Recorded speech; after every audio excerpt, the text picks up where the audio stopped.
존경하는 시청자 여러분, 중국 공산당 내부의 권력 투쟁이 제4차 중앙전체회의에서 극명한 양극화 단계에 접어들었습니다.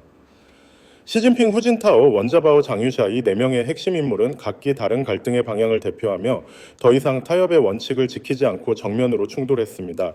원자바오는 내부 회의에서 침묵을 깨고 시진핑이 사임하지 않으면 원로들이 연합하여 그를 제거할 것이라고 분명히 선언했습니다.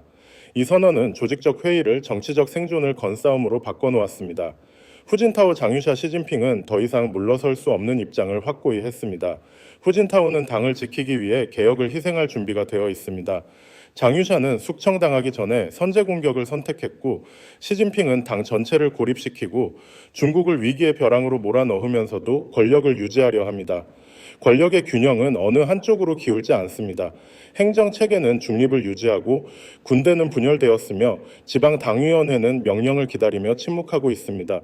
이러한 상황에서 비밀 투표 결정은 개혁이 아니라 어느 파벌도 상대를 꺾을 힘이 없을 때 최후의 수단으로 등장했습니다.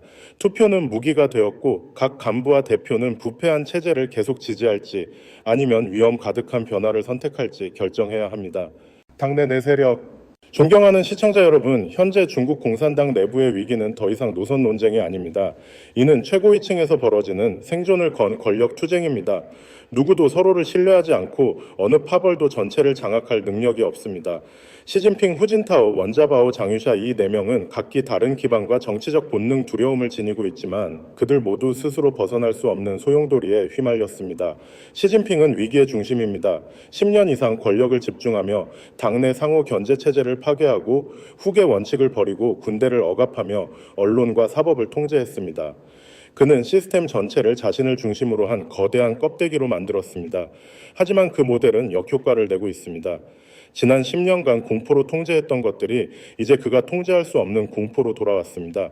내부 기율, 선전, 법원 같은 전통적 통제 수단은 더 이상 효과가 없으며 그의 존재 자체가 시스템에 부담이 되었습니다. 시진핑의 유일한 우선순위는 어떤 대가를 치르더라도 권력을 유지하는 것입니다. 이는 중국을 더 깊은 위기로 몰아넣더라도 마찬가지입니다. 그는 절대 물러서지 않습니다. 시진핑과 대조적인 인물은 후진타오입니다. 그는 온화하고 관대한 이미지로 알려졌지만 사실 당내 깊은 보수적 본능을 대표합니다. 이는 조직의 생존을 최우선으로 두는 본능입니다. 후진타오에게 당의 존속은 필수 조건이며 개혁이나 안정은 부차적인 결과일 뿐입니다. 따라서 시진핑이 시스템을 붕괴 직전으로 몰아가자 후진타오는 개혁을 희생해서라도 조직을 지키는 선택을 했습니다. 그는 민주주의 때문에 시진핑을 반대하는 것이 아니라 시진핑이 시스템 전체를 막다른 길로 몰고 있기 때문에 반대하는 것입니다.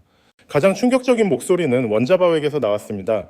그는 원로들 사이의 오랜 침묵을 깨고 다른 세 인물 앞에서 명확한 최후 통첩을 던졌습니다.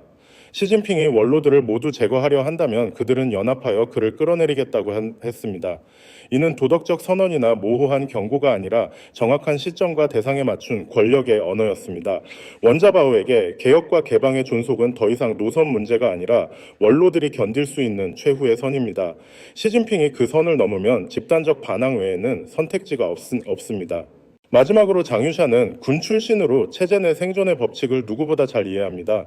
군사위원회 내부의 조사와 숙청을 겪으며 그는 자신의 이름이 결국 제거 대상이 될 것임을 알았습니다. 그에게 시진핑 반대는 개혁의 이상이나 당을 지키는 의무가 아니라 순전히 개인적 생존의 문제입니다. 누구나 희생될 수 있는 시스템에서 그는 먼저 행동하기로 했습니다.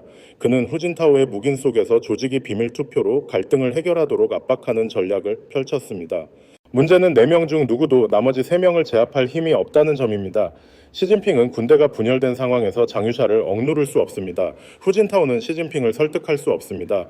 원자바오는 단독으로 시진핑을 사임시킬 힘이 없고 장유샤는 군사적 세력을 가졌어도 상호 견제가 강한 시스템에서 쿠데타를 일으킬 수 없습니다. 이 교착 상태가 비밀 투표라는 최후의 선택으로 이어졌습니다. 비밀 투표와 표 끌기 캠페인.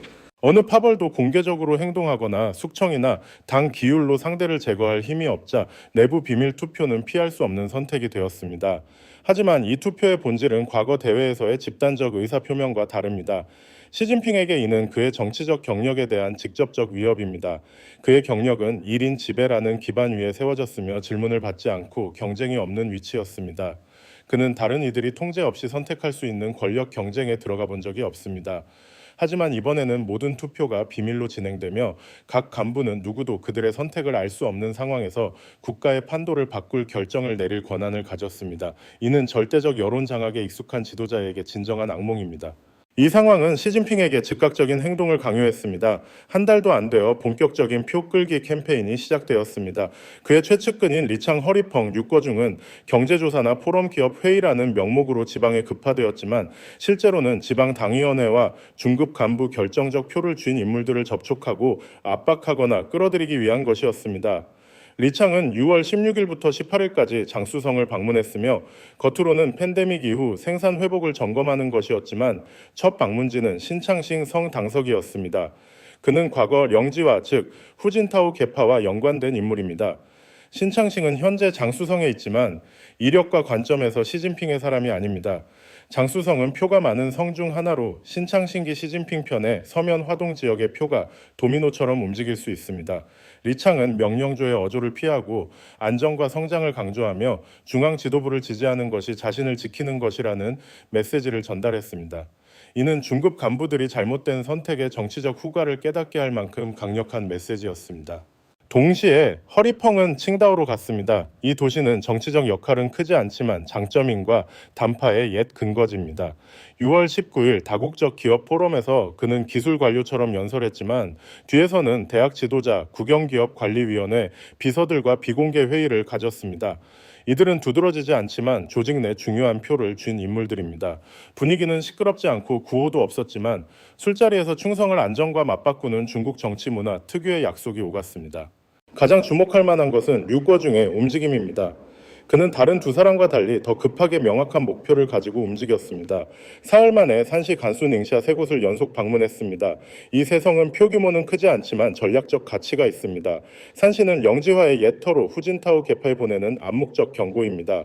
간수는 시진핑의 옛 동맹이었으나 나중에 배제된 왕치산의 마지막 영향력이 남은 곳입니다. 닝샤는 어느 파벌도 장악하지 못한 중립지역입니다. 이 세 곳 방문은 설득이 아니라 동양 감시 중립 진정 망설이는 이들에 대한 경고였습니다. 한편 원로들은 침묵하지 않았습니다. 그들은 조사나 기업 접촉 대신 후추나의 류닝 출연이나 리커창 계열의 젊은 관료를 후베이성 부성장으로 임명하는 등의 간단한 움직임으로 조용히 세를 모았습니다. 이는 개혁파가 여전히 인사를 제한할 능력이 있고 승진의 문이 열려 있으며 시스템 내 세력으로 존재한다는 강력한 메시지였습니다. 양측의 표 끌기 캠페인은 시작되었지만 시진핑이 가장 두려워하는 것은 누가 더 많이 움직였느냐가 아니라 비밀 투표에서 오늘 박수치는 자가 내일 투표하는 자라는 보장이 없다는 점입니다. 원로들의 방역. 시진핑이 성과 지역 중급 간부들을 끌어들이기 위해 광범위한 행정 캠페인을 벌였다면 원로들은 완전히 다른 접근법을 택했습니다.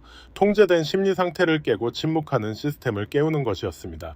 첫 번째 방역은 군대나 기율위원회가 아니라 평범해 보이는 후추나의 랴오닝 대학 방문에서 나왔습니다.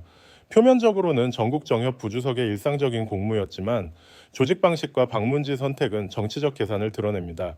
첫 번째 방문지는 성당위원회나 국영기업이 아니라 표도 행정 권한도 지방 지휘 체계도 없는 대학이었습니다. 주목할 점은 랴오닝 대학이 단파의 근거지였으며 시진핑의 숙청 이후 인사정책에서 거의 동결된 곳이었다는 점입니다. 후추나의 방문은 입막음 당했던 지식인 세력이 다시 활동 신호를 받은 것이라는 암묵적 선언이었습니다. 랴오닝은 전국 대표 구조에서 단 4표를 가졌지만 이 방문의 진정한 가치는 표수가 아니라 시스템적 파급 효과에 있습니다. 당 학교 강사 현급 단파 간부 선전부서에서 일하는 이들 다수는 이 네트워크 출신입니다. 중국 정치 환경에서 작은 분위기 변화만으로도 시스템 내 사람들은 방향 전환의 냄새를 가장 먼저 맡습니다. 이 방문 직후 일련의 움직임이 활성화되었습니다. 6월 19일 장원빈이 후베이성 상무위원이자 부성서기로 임명되었습니다. 그는 1971년생으로 리커창 시절 성장한 순수 기술 관료이며 개혁파 간부를 배출한 국무원 총국에서 일했고 중앙예비위원입니다. 후베이성은 시진핑의 방역 실패가 폭발했던 곳이자 리커창이 추진했던 중부굴기 모델의 중심지입니다. 장원빈의 등장은 권력 상승 경로가 시진핑의 독점이 아니라는 명확한 인사 메시지입니다. 망설이는 중급 간부들에게 이는 중요한 심리적 요인입니다. 중국 정치에서 성급 상무위원 같은 자리는 실권자이자 방향성을 상징합니다. 장원빈 같은 인물이 임명되면 부급과 국급 간부들이 지지나 중립 태도 변경을 표명할 가능성이 높아집니다. 원로들의 반격에서 가장 독특한 점은 내부 미디어를 활용한 방식입니다. 신화사 CCTV 인민일보가 아니라 정협 시스템 공지나 엄격히 검열되지 않은 공개 채널을 통해였습니다. 후춘화의 조사 소식은 전국 정협 웹사이트에 삭제나 수정 없이 게재되었습니다. 이는 실수가 아니라 전 간부층에 보내는 의도된 신호입니다. 원로들은 다시 정치 무대로 돌아왔으며 이번에는 빛을 피하지 않습니다. 즉 원로들은 권력으로 표를 끌지 않고 신호로 분위기를 바꿉니다. 중국 정치에서 분위기 변화는 권력 변화의 진정한 전제 조건입니다. 시진핑의 완전한 고립. 존경하는 시청자 여러분, 표 끌기 캠페인이 교착 상태에 빠지고 불리한 정치 신호가 시스템 내에 퍼지자 시진핑은 반응해야 했습니다. 하지만 그는 정면 대결 대신 상징적 조치로 대응했습니다. 이미지 연출, 미디어 배치 실질보다 과시적인 외교 전화였습니다. 인사 여론, 군대 조정 권한이 제한된 상황에서 그는 방역 도구가 많지 않습니다. 남은 것은 대회 19 이후 권력 공고화에 효과적이었던 이미지 조작 능력뿐이지만 이제 그 힘은 약해졌습니다. 6월 19일 카자흐스탄에서 열린 중앙아시아 정상회의에서 한 장의 사진이 빠르게 퍼졌습니다. 시진핑이 주석석에 홀로 앉아 있고 외교 핵심 인물인 왕이와 차이치가 2m 떨어져 앉아 있으며 아무도 곁에 없고 마주보는 이도 없습니다. 카자흐스탄 대통령 카심조마르트 토카예프는 멀리 떨어져 앉아 냉정한 표정으로 상호작용 없이 있었습니다. 이 장면은 많은 말을 하지 않지만 명확한 메시지를 전달했습니다. 시진핑은 여전히 중심에 있고 국제 무대를 조직할 능력이 있다는 것입니다. 이는 정치적 연출로 회의 내용보다 누가 나타나고 누가 없으며 자리 배치 간 거리가 중요합니다. 푸틴의 부재는 큰 약점입니다.